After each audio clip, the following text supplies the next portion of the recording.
All right. Hey, everyone. Good afternoon. Welcome to our Preparing for Newly Elected Officials workshop.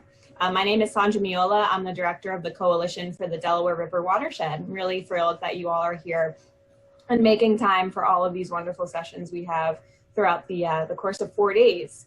So before I turn it over to Kristin Zilcosky, our moderator for this session, I just have a few housekeeping items. First off, the rest of our program for the conference for the remaining day tomorrow we have left is up on sketch.com. I'll put the link in the chat box. Tomorrow we have a really great session planned. It's hosted by Nathan Boone at the William Penn Foundation. It's called Connecting the Dots, and it's focusing a lot on how all of the various William Penn Foundation funded networks can better collaborate and coordinate together. So I'm going to put a link in the chat box. There's just a really brief survey for breakout sessions. We want to separate out folks into breakout sessions tomorrow during that session. If folks can take a look, I'll put that in the chat box toward the, I'll do it in the beginning actually. There we go. It's in there now. If folks could take a second anytime during this session. Or while I'm talking, no worries. Also, to change your name, your Zoom name, there's a button, the blue button on the top right corner of your screen with 3 little dots. Click that and change your name, first, last name, with your gender pronouns if you feel comfortable doing so, and also your organization if it's on the little screen. I'm doing mine right now.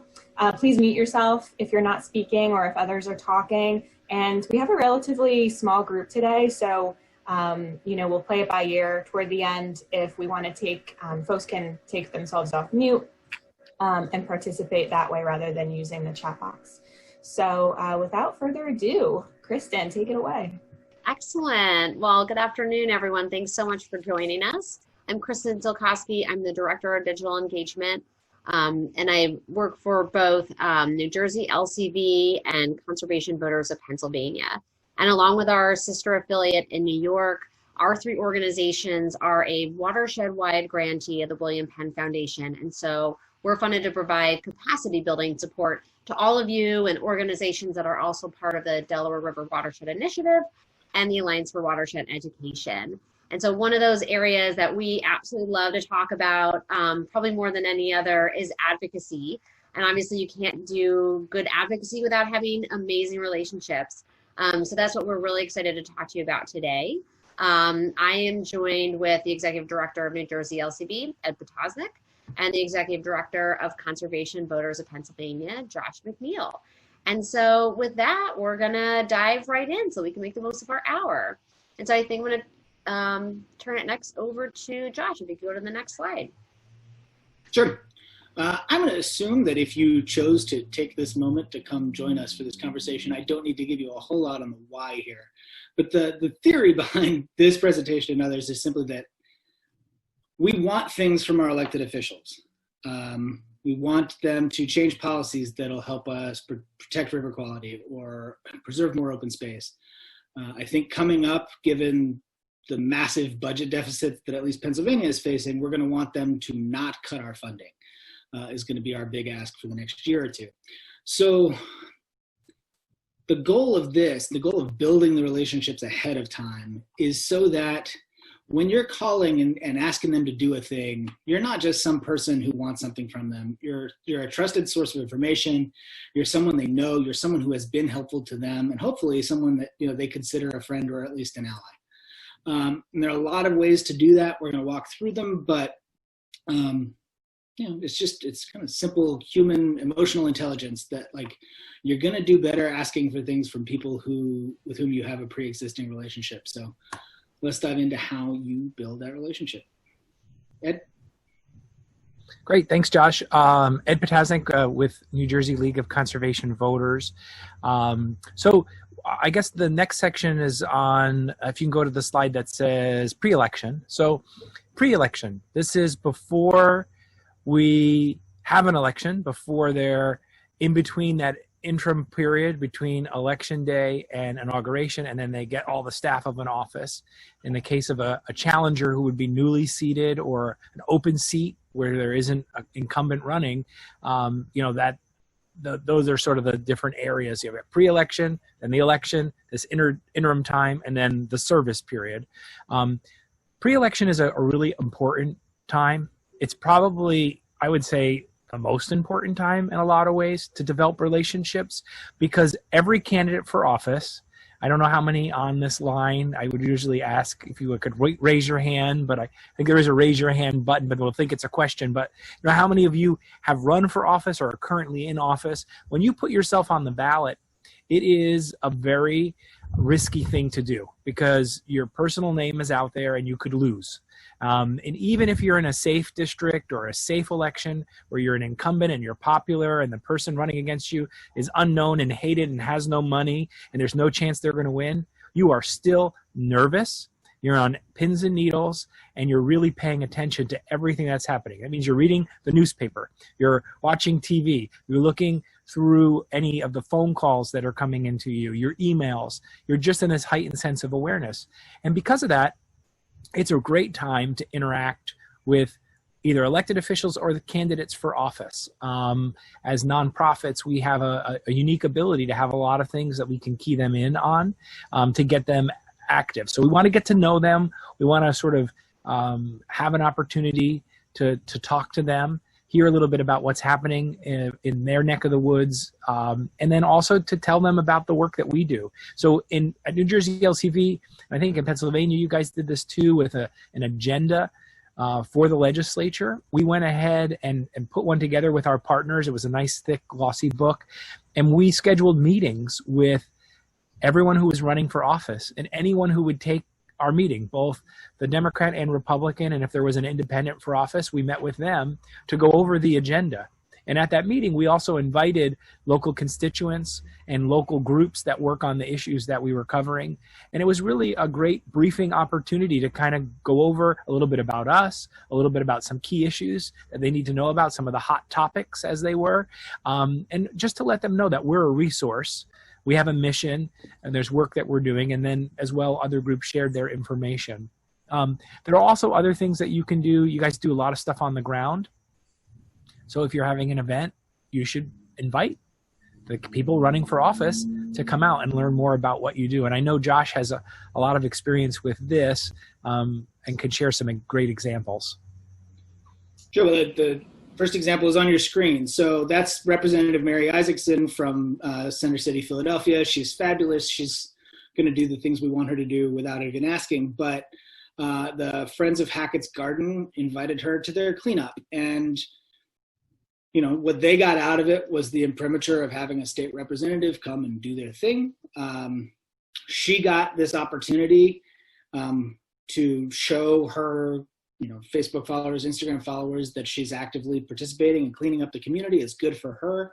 And it probably cost everybody about an hour, right, to pull this off. It was not a big investment of time or energy or money, but it served everyone's purpose. And I think clearly she's proud of it, right? She, by the way, is the one in the red mask. Ed told me you would care. I don't know why, but that's her. These kind of events where during COVID especially, these candidates in a normal year would be knocking on doors every night. They'd be meeting thousands of constituents in their districts and having an opportunity to have a face-to-face. And that's gone. Nobody's doing that right now. So events like this that at your watershed, at your land trust, where you're inviting a candidate to come and meet some of your people, to take the photo that they can put on social media, to engage with your members or your staff is especially valuable in the next 50 days, more so than it would be in any other election cycle. So I think, taking an opportunity to do this right now really won't take you a lot of time, but it puts you in a really good place, because it's going to be a lot harder. So Mary, for example, just hung out with these three people who may work for Friends of Hackett's Garden, right? When the Friends of Hackett's Garden calls, and Mary, we really need you to fight for funding for community gardens, or we're going to have to lay off, Zach, Mary, and Sarah, or whatever their names may be. She knows Zach, Mary, and Sarah. She's worked with them for an hour. She's cleaned up a garden with them. It's so much more personal to her than it's going to be if it's just some random stranger calling and saying, like, hey, protect our garden. So would really encourage all of you to try and do at least one thing publicly with candidates before the election. There's plenty of time. They are actively looking for things to do. If you have trouble reaching them, mostly you can just kind of info on their websites usually works, but if you do have trouble reaching them, Ed and I are glad to be helpful there. We have most contact information for most everybody, especially at the state level, and we're happy to help with that. And I'd also just mention, like, it's really helpful for you as an organization to have them attend, and it's really beneficial for them to be able to come to the organization, especially in COVID times, and show the things that they care about. So it's like really a two-way street.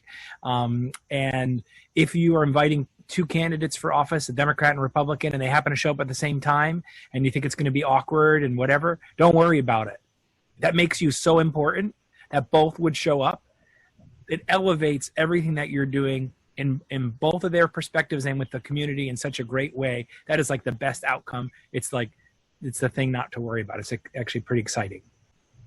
And just to ask, because I think this might be a question that folks have. So obviously there's a lot of rules around elections. So just to confirm, so 501c3s can do this kind of activity safely? Absolutely. You can't, in your posting about this, you can't say Mary Isaacson came to our cleanup event, so you should vote for her. But you can say Mary Isaacson came to our cleanup event. It was great to see her. We enjoyed talking to her. Thanks for your help.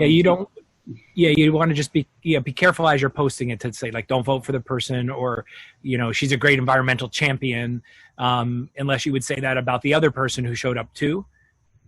Yeah. When you invite you should invite everybody who's running, and you want to say the same thing so that there's no, deference in that. But the candidate chose to come, and you're, talking in a reflective, neutral way that would apply to anyone who showed up.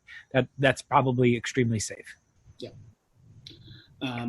Like I said, they're desperate. They are looking for things to do. So now is a great time to get engaged pre-election. And she posted this, not even you, right? So this is her posting it. Yep. Yeah. So, these folks tend to have a lot of followers. It's a good way to build your own list. It's a good way to show your list that, you've got some clout. It's not actually that hard to get a state representative or like a county commissioner to come to an event, but the public thinks that it is. So you actually get a lot more credit than you probably deserve for getting one of these done. So might as well take it where it's offered. So with that, do we want to pause for questions, or Kristin, are we going to hold off on that? Folks, that's a great flag. So please go ahead, ask questions in the chat, and we'll work it into the conversation. So I think if you can go to the next slide, we'll pass it over to Josh to start talking about the period after Election Day and before they get sworn in. Great. Actually, if you could just go back a couple of slides for a second, please, to the big group photo. So in 2018, we elected a whole lot of new folks to the state legislature that we thought were going to be great on the environment. And we invited all of them to a 2-day retreat where we walked through kind of all of the key policy fights that were happening in Harrisburg, gave them sort of expert testimony, introduced them to the experts, and made sure they had experts' phone numbers so that when bills came up, they knew who to call to talk to. And that's what this photo is. This is almost every newly elected legislator in the state in 2018. And almost all of them, with actually a single exception, all of them have turned out to be nearly 100% votes, and fantastic. And part of that was we just got off to a really good start. You've just been elected to office, right? You've just taken the huge risk that Ed mentioned earlier. You have put yourself out there, and you've done it because like one of two reasons, and probably some combo of them. Like, you have a healthy ego, and like you really want to help. You want to make a difference in your community. Right after you've gotten elected, you are desperate for information, right? You are like, the challenge awaits you. You haven't even been sworn in yet. You want to learn as much as you can, and you want to like get started. And so we were amazed.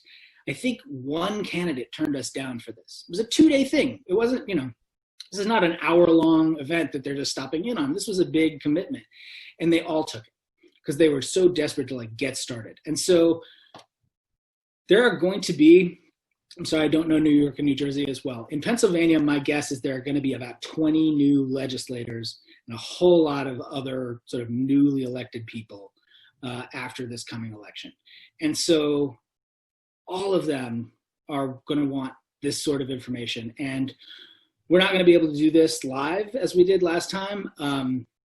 But this big statewide thing is great. But even more important would be a small local event that had a similar sort of vibe of like, all right, you've just gotten elected. We are so happy for you. We are so excited to work with you next year. Let's come together and talk about like key watershed issues in this district. They would love to do that. And they have a lot more time after the election. It's kind of the breathing period between election and getting sworn in. The holidays are there, so it gets a little bit tricky, but would strongly encourage you to think about what kind of education you can do during this period of time. What can you show them? Who can you introduce them to so that they know, oh, I see that the speaker is talking about cutting he wants to strip the environmental protection funding from the budget next year. Who should I call when that happens so I can understand what the impacts of that will be in our district, right? Like this is your time to establish yourself or someone else as that expert.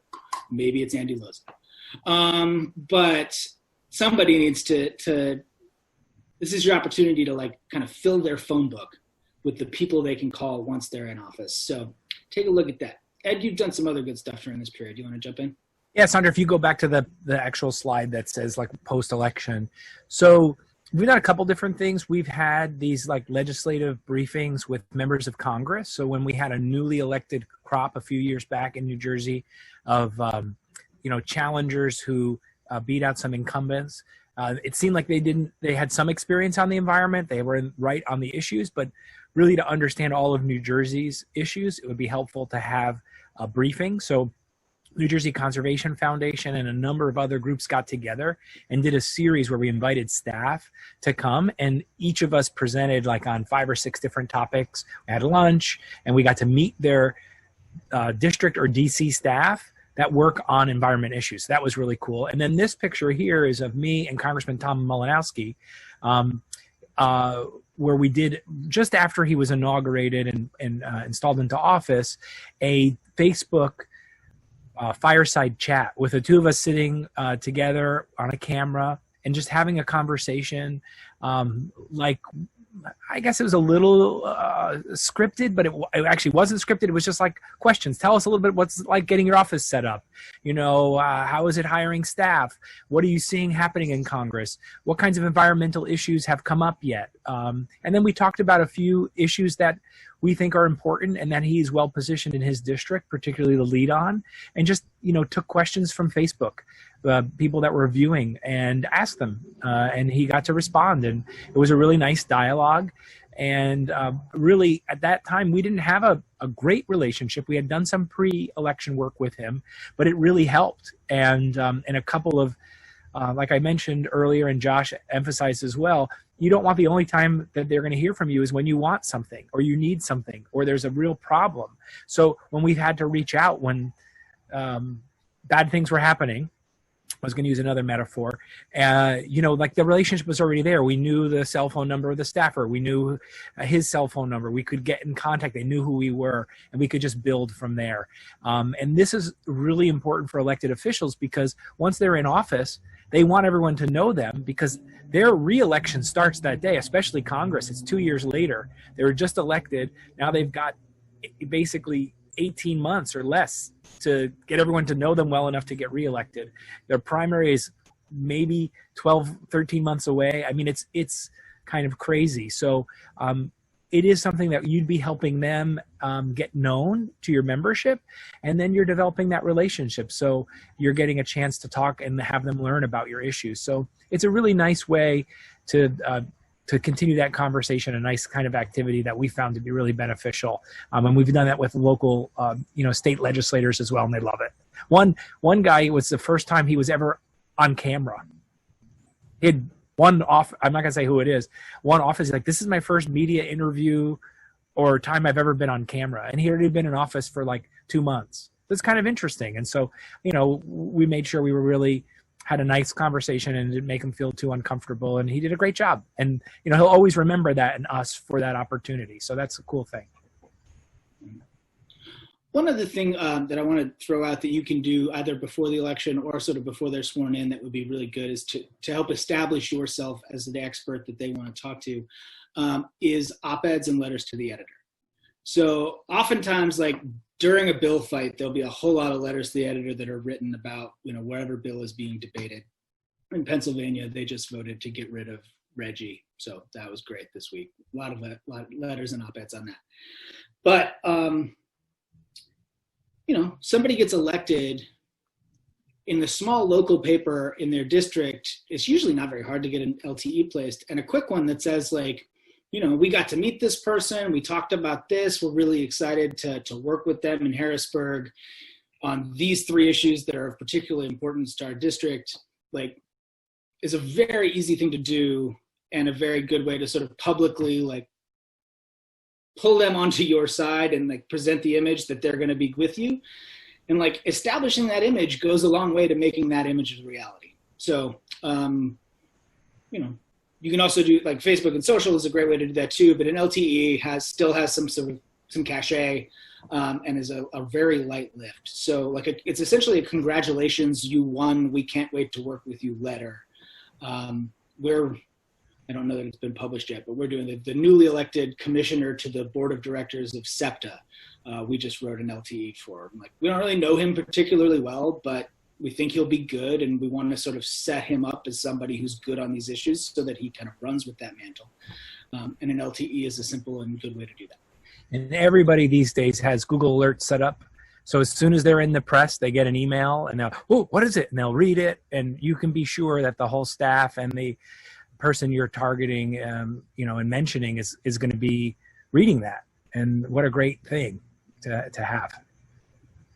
Cool. That's great. Sandra, if you could go to the next slide, and I'm going to ask you, Josh, if you could sort of set this up, that'd be really helpful.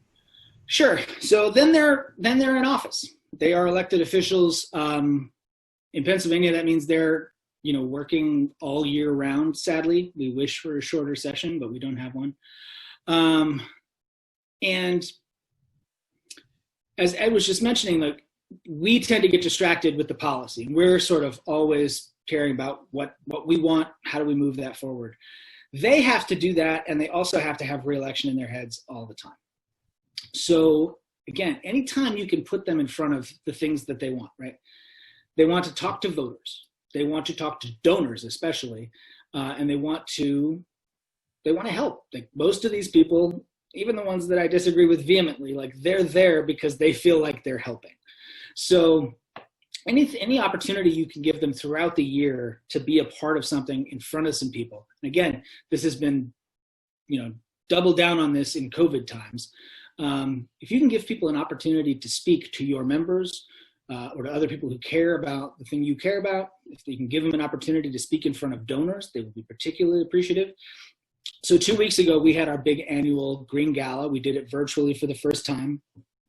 We had a couple hundred people come on, most of them big donors to us, and we invited several elected officials to come speak.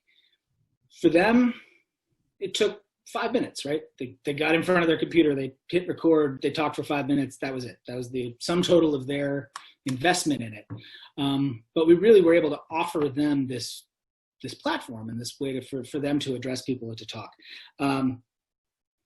When we ask for things like that, it feels like you're asking for a favor, but in fact, you are offering a favor.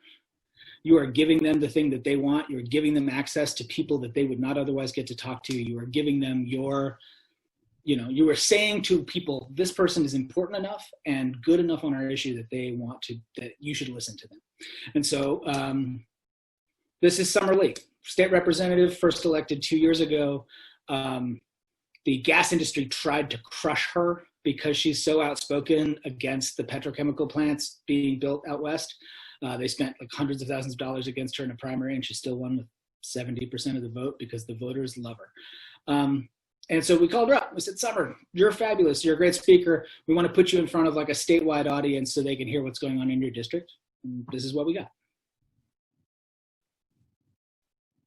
I've been in office for 2 years, and I've been unequivocal about making environmental justice, specifically fighting environmental racism, one of the most important tenets of my platform. It has been at the forefront of conversation from my office, from our organizing efforts. And when we were out 2 years ago, we knocked on every door in our district. And when we talked to people, overwhelmingly, folks wanted clean air and they wanted clean water. Overwhelmingly, folks were against industry that was polluting them. They were against adding new industry to our community that would further harm our kids, further damage our air quality and our water quality. That's what we were up against. That 6 minutes like lit people on fire and introduced her to an audience of people outside of her district in Western Pennsylvania that she was never going to see before. So again, huge light lift for them, light lift for you. You're going to be doing fundraising events. You're going to be doing meet and greets. Inviting your elected officials, giving them a brief platform costs nothing and can be a good way, again, to offer them something so you're not always the one with your hand out. One of the ways that we do that, we actually offer a series of meet and greets all throughout the year, throughout the watershed. Our field team is setting these up. We do 1 or 2 a month where we just invite constituents in a district to come and have kind of a one-on-one conversation with their elected official.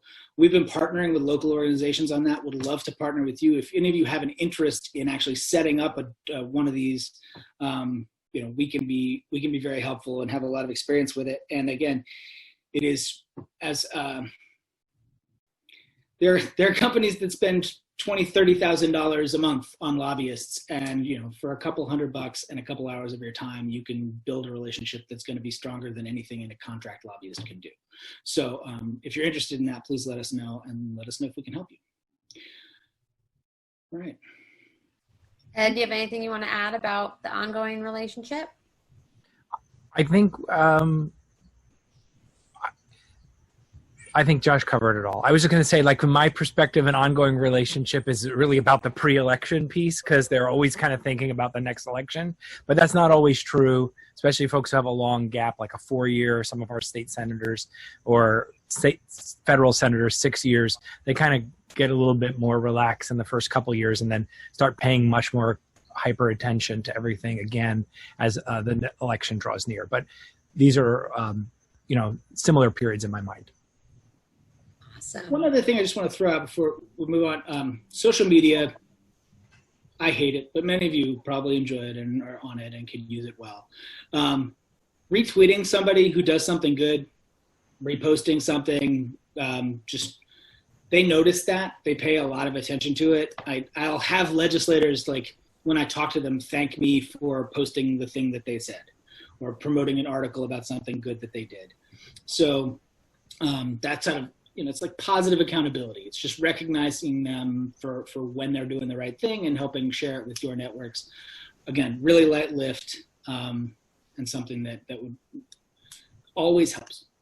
So would encourage you to do that, and make sure you're following the right people. So you should follow every elected official in your district who has the potential to help you, and look for opportunities to engage them that way. Hillary runs a number of sort of social media trainings. We should probably do one on that at some point. That's an excellent idea. Excellent. Well, if we can go to the next slide, we wanted to take the opportunity to break us into small groups, and we'd really love, especially we know this forum, it's hard to have opportunities to like talk to each other. So we'd love to just take a few minutes to do that. Maybe we could take like 10 minutes. Josh, how does that sound? Yeah. And where we can, share success stories of what you've done, or if there's anything you've tried, let's get, honest and vulnerable and talk about things you've tried that didn't work. And like, let's get together. We can brainstorm how we can use any upcoming events that you've got, sort of now through inauguration to take it, to do the things that Josh and I were talking about. And then, we'd love to come back together and share larger, and we're also here to troubleshoot too. So we're going to break that out, and Ed, Josh, and I are going to be split amongst 3 different groups. And there are a lot of experts in this room right now. There are people, many of you, who could have given this talk. So please speak up and let us, we're here to learn as much as we are to talk. Just give me a second, play Jeopardy music in your heads for a sec while I do this. All I always spend this moment really like, can I get in group 3? I just want group 3. I will put you in group 3. In middle school, we had to pick, we got colors or something. We split up into these things, and like there was rumors that one color was better than the other color. And of course, I got in the color that was the bad color, and I cried, and I was so upset, and it was like the end of the world. And I went to school, and I was in my color, and it was fine. I mean, middle school is never really fine, but as far as I remember, it was fine. And like, you know, you're going to be okay, Josh, in group 3. It's going to be okay. Thank you for the consolation. That was my pep talk. Stu Meyerhoff wants to know if it was the color green. It was. I was in the green team. I was. All right, ready? 10 minutes. 10 minutes, you said, Kristin? Yeah, that'd be great, I think. Okay, have at it. All right, welcome back, folks. Kristin, I'll turn it back over to you. Excellent. We should all be back. So yeah, I mean, I know our organization, our group had a really great conversation, and a couple of questions that I think could be really helpful for everybody. But you know, Josh and Ed, you want to kick off with any like super brilliant ideas you want to make to share, or does anyone, you know, who's here want to share any amazing things that you've done, or you know, challenges that you've had that we want to you know, troubleshoot together? I was going to share one reflection. And that is, and I won't name who's in my group or what have you, but it was really easy for folks to fall into the actual lobbying kinds of conversations that we've had with individuals. We talked to them about this issue, or we worked with them on a bill. And I would just encourage folks to take one step away from that and think about it as a relationship development, almost like a sales sort of approach. Like, how do you work a floor of a convention and get people to stop by your table, or, you know, get people to, in a publicity sort of way, know what you're working on as an organization, and less about the goal. Because the goal is there, there's a reason you're developing the relationship. It's the goal of mutual interest, which is protecting the environment, or maybe a specific bill, but really thinking about making concrete steps for the relationship development component for newly and elected officials. So that was just one thing I noticed. Each of us slip into that about the time we lobbied on something. And we want to take it one step before the lobbying happens, that they know you by name and they're ready to give you a hug or something. Ask not what your elected official can do for you, but what you can do for your elected official. Two things that came up in our group that I thought really bore mention. Staffing. Like, the staffers, you should treat in the same way, right? Mm-hmm. These are people like the 24-year-old first-time U.S. House staffer who's responsible for policies including the environment, like criminal justice, and healthcare, right? They have a lot to learn, and they are looking for help. And so your opportunity, like the opportunity to be helpful to them and to like just treat them with a little respect and dignity, can really go a long way. So don't neglect the staff. They can be tremendously helpful to you too. And the example from our friends at CDR, I'm just spaced on not the Coalition for the Delaware River. DRBC. DRBC. I just think our acronyms kill me. In 10 years, I can't learn them. Friends at DRBC point out one of the staffers they were working with subsequently got elected to office. And so like that's actually a long-term investment that's paid off well for them. The other thing that Steve brought up was just that like sometimes things happen. He was planning a series of conversations with one elected official, but then COVID happened and she just had to put him off for several months. And rather than be discouraged by that, he just kind of kept up a patient and persistent outreach. And now they're talking and she's got more time and they're able to build a relationship and do it now. So don't, recognize that while this is the most important thing to us, it is in most cases not the top of mind thing for the people we're trying to build relationships with. That's really helpful. I know a question that came up in our group was, that it actually can be really hard to schedule some of these events with officials. Their schedules can change, or like Steve's experience. And I know Josh, in a way, you sort of were like, oh, it's not super hard. Like, are there, you know, are there any additional like steps you think organizations could take, or like, I don't know, just, you know, all trying to think creatively about how to get that yes from a lawmaker or a candidate more quickly and decrease the likelihood that you're going to get rescheduled on? I mean, sometimes it's reality that it's hard to schedule because they're busy. Sometimes they don't have the best staff, so they just have a very bad scheduling system. And sometimes, I hate to say this because we all feel like you're going to have the party and no one's going to show up, but you're not as important as other things. So I would say that I'm not making any judgment here this way, but if you're finding it's hard to schedule, keep at it. You know, it could be the other two factors, but then also, how do you make yourself to have such a relationship, just like in your own life?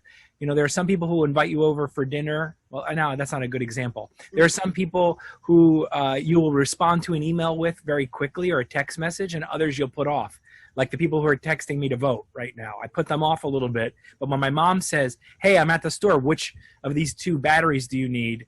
I'm going to get right back to her, right? So like, how do you get higher up on their list of groups that you care about? And the answer is simple, I think, is have a stronger relationship. You know, it's like chicken and egg. You want to have these events. You want to have these opportunities to develop deeper relationships. And I would say stick to it, be dogged. But with time, you're fine if you stick to it and you're dogged. You'll have examples. And I could think of legislators in New Jersey that if I ask to come to something, I know they'll say yes. They'll move everything except for really important things like weddings and funerals or whatever. And I know there are others that they'll be like, who, what? I don't really know them that well. Like, yeah, that's not a great time. I'm going to watch whatever show that's on TV and eat popcorn, right? So you want to elevate yourself by keeping at it. That's something certainly you can do, and just being persistent. The other thing you can do is just change your tack, right?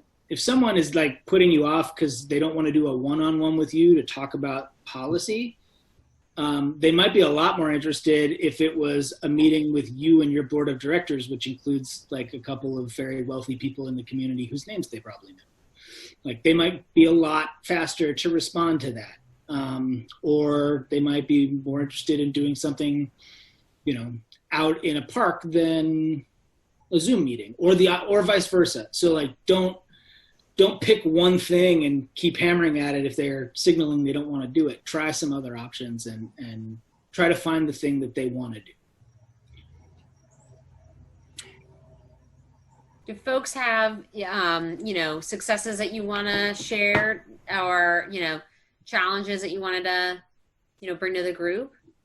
I know, forgive me, I don't know a lot of you, but like Andy and Jen and Derek, like, I know you guys do this kind of stuff a lot, so I'd love to hear some good examples from you. I was going to say Derek had some really great examples.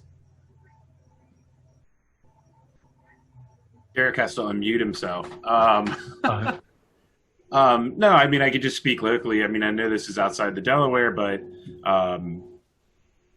we've had, through our Trout Unlimited chapter, so this isn't TRCP doing this is just a local TU chapter, but we've had Speaker Cutler out to do tree plantings multiple times, just had really good engagement with him, had kids from local high school interact with him, and oddly enough, you know, or not oddly enough, but awesomely enough, one of the kids from the local high school came out on a lobby day with us then. But yeah, no, we have good relationship. We take pictures, and you know, oftentimes he'll share the pictures that we post of him helping us plant trees. So yeah. We're going to need that high school kid to keep him from cutting the Environmental Stewardship Fund. That's what we're working on. Thank you. Appreciate that. Anyone else? Chad, Andy? Anybody? I'll throw something just sort of out of the beaten material, and that is that you can always look at piggybacking on someone else's event too, like state park and forests, you know, whenever there's an infrastructure thing where they're going to do a ribbon cutting, you know, the elected officials love to go to ribbon cuttings, even if they've opposed the funding and tried to cut the funding every time. They love to go to that photo op where something good has happened. and you have to be aggressive because they don't necessarily want to engage with you, but it is an opportunity that they're trapped there for a while before they make their remarks and take off. So it is an opportunity to try to inject yourself. And I'm thinking more from the perspective of those legislative officials that are harder to get than the low-hanging fruit. Another piggybacking idea, just to reiterate again, we hold events with lawmakers. We actually held one in Montgomery County, really at the request of Julie Slavitt. There was we were sort of having a brainstorming conversation, and she identified, a state rep who she didn't really have much of a relationship with, and so we, did the heavy lifting and got maybe 5 or 6 organizations to co-sponsor. So. We're definitely happy to do that kind of thing. I'll also say our sister affiliate in New York, one of their really signature election activities are C3 forums. And they're happy to have Watershed organizations partner on those. And those have been really successful. They actually had one with Antonio Delgado, who I know was the keynote at the very beginning, and they've really invested a lot in that relationship, and so giving him several platforms to be highlighted. He's actually was elevated. Our national office featured him at one of their lobby days. So it's been a really cool relationship to see from an outside perspective. And it all started at one of those, a really close election and an election forum. Obviously, there's more to say, but go ahead, Steve. So I was on the panel for that event, and the event really got set up about 4 years before the event because we had created a relationship with Chris Gibson, a moderate Republican representing that district, who decided not to run for re-election when the idiot was running for president, and another moderate Republican took his place, and we created a relationship with him. And then when Delgado was running, it wasn't hard to get the moderate Republican incumbent on the same panel with Delgado. And Delgado was an unknown. We didn't know him. Frankly, he struggled during that session, but it was a good opportunity for him to learn about the issues and meet the community and get out there when he was really an unknown quantity. So in order to have that event, we had built up a relationship with the representative of that district over at least the previous 4 years. I love that example. Great. So I'm aware Josh has gone down the approach of trying to get folks, activists, kind of at gubernatorial events in Pennsylvania in the previous cycle, which there ended up not being many, but kind of to make sure that environmental issues were brought up at each event. And something that I've been looking at doing and pursuing soon is sort of on the other end of things in a more localized level. And I'm kind of curious if other people have this experience, but encouraging all of our member organizations to be looking at, for incumbents, legislators send out those things and they announce, when they're going to be at the VFW, when they're going to be at the Firehouse Pancake Breakfast and this and that. And they're always, they've got jam-packed schedules of those community events. And my notion is to get the members of our organizations out at those perhaps exceedingly boring events, but get someone there to talk to the rep about the environmental issues. And maybe other folks on the call have made a concentrated effort on that, but it's in my mind that that's really worth a concentrated effort when the whole COVID thing relaxes. We call those in the business intercepts, where you talk to a legislator, but it's more of a lobbying tactic than a relationship tactic, right? Because you're going there to talk to them about something. So not really what we're talking about here is getting the relationship going, but you go to the hot dog thing the event, and you stand on line next to them and you talk to them about the event. And that somehow, you know, I met someone at the hot dog thing that it didn't seem like a natural place to talk to me about this issue. But when you sit down at a lobby meeting, they expect you and they put up their guard to lobby them. And they're just like sauerkraut, ketchup, pickle, and they're not in that same space. And it's a very effective lobbying tactic. And if you're not talking about issues, it's a great relationship tool to sit down with them and just get to know them, ask about their family, let them know about your families. It can be either of those two.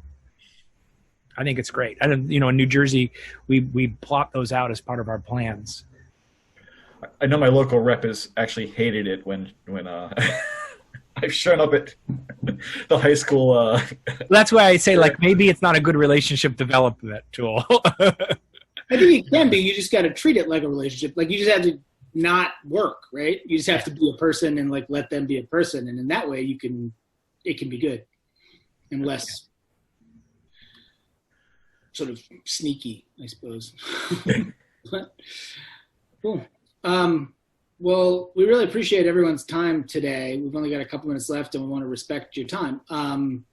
So thank you very much for being here. Kristin, did you want to wrap us up? Sure. Thank you so much. You know, we really, again, appreciate your time, and please feel free to reach out to Ed, Josh, or myself if there are any ways that you are interested in working together. But otherwise, look forward to seeing you at other sessions and hopefully in person sometime very soon. Vote early. Yes. And often. Thanks, everybody. Bye.